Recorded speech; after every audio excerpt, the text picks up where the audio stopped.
carbon fiber pa.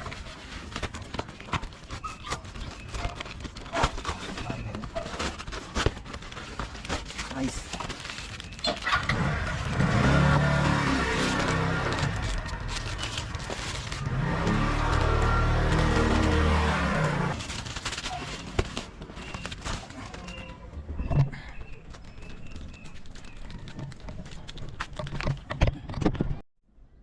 Kasi kung makikita nyo dito, to may lubog. Ayan o. Kita ba? So lalagyan ko lang muna nito.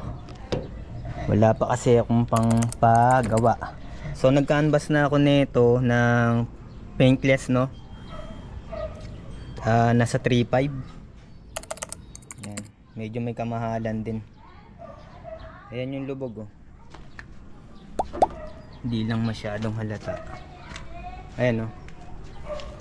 Ayan yung lubog. Meron pa dito, no, hindi lang masyadong halata. Ito yung ano, halata. So ito lang muna yung ilalagay ko. Aantayin ko din yung ano, 3M na double sided tape kasi yung pre nya, nakabili na ako nito nung nakaraan, ano, hindi carbon fiber. Yung design plain lang, medyo napapangitan ako. So bumili ako ng double sided tape na 3M.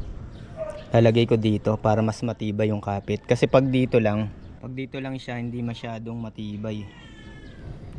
Yan. Para matakpan lang tong yupe.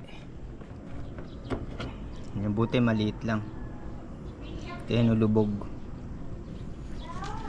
Kung makikita saan. Ito yung lubog niya.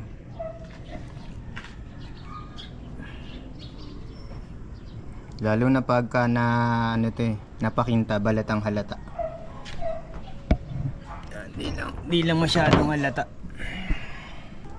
Pero ang sagwa sa mata pag alam mong makinis dati tapos alam mo yung tama. Yan, sagwa sa mata. Magiging ganyan yan. Para matakpan yung ano, racing look na. Para matakpan lang. So bumili rin na pala ako ng matte sticker. Ilalagay ko dito kasi pag pula ang pangit eh. Yun lang.